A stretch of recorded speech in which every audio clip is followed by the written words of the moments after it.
Assalamualaikum warahmatullahi wabarakatuh.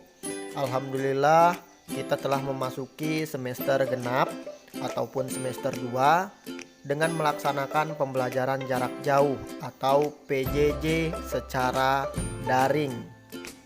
Pada kesempatan kali ini kita akan belajar biologi.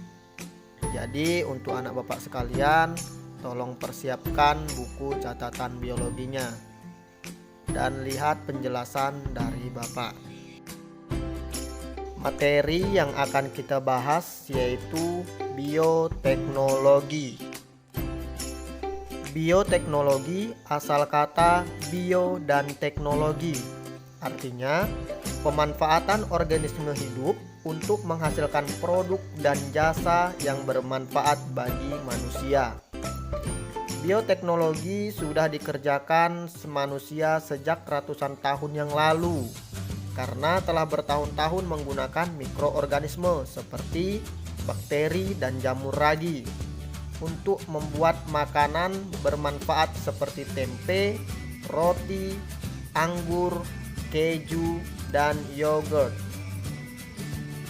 Istilah bioteknologi baru berkembang setelah Pasteur menemukan proses fermentasi dalam pembuatan anggur. Nah, di bidang pertanian sudah menggunakan mikroorganisme sejak abad ke-19 untuk mengendalikan hama serangga dan menambah kesuburan tanah.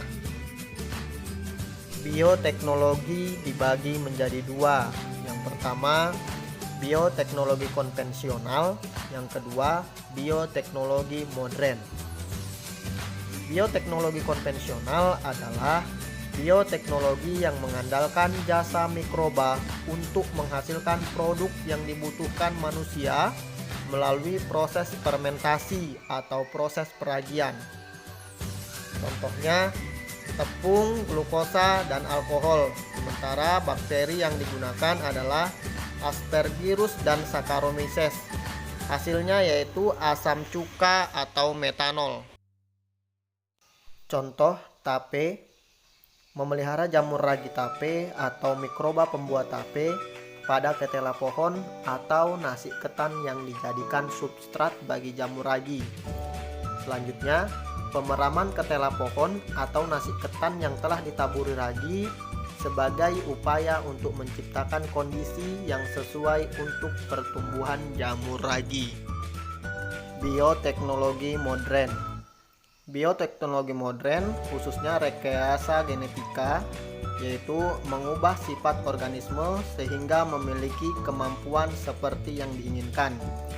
Contoh, bakteri menghasilkan insulin untuk merekomendasi DNA. Yang kedua, DNA dipotong kemudian disambung dengan DNA baru yang membawa sifat unggul.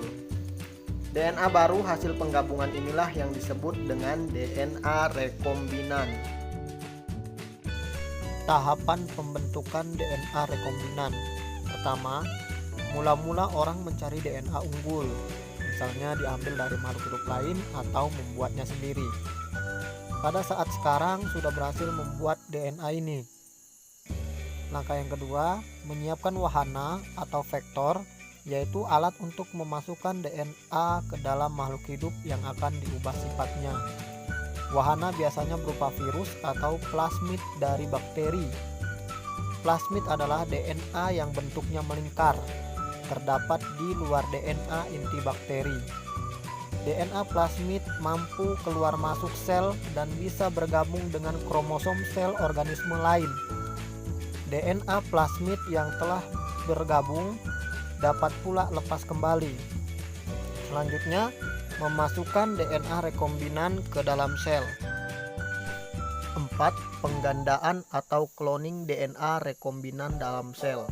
Yang kelima, memelihara sel agar menghasilkan produk yang diinginkan sesuai dengan sifat yang dibawa oleh DNA yang disisipkan. Selanjutnya, makhluk hidup yang telah disisipi sifat atau DNA baru biasanya akan memiliki sifat baru itu.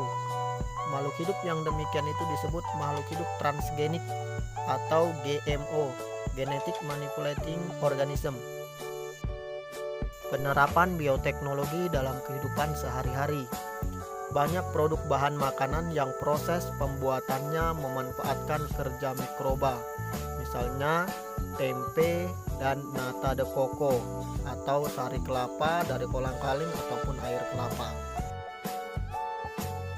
Contoh lainnya adalah tape dan anggur yang dibuat dengan memanfaatkan Saccharomyces cerevisiae. Cukup sekian pembahasan materi kita pada hari ini. Akan kita lanjutkan di pertemuan berikutnya.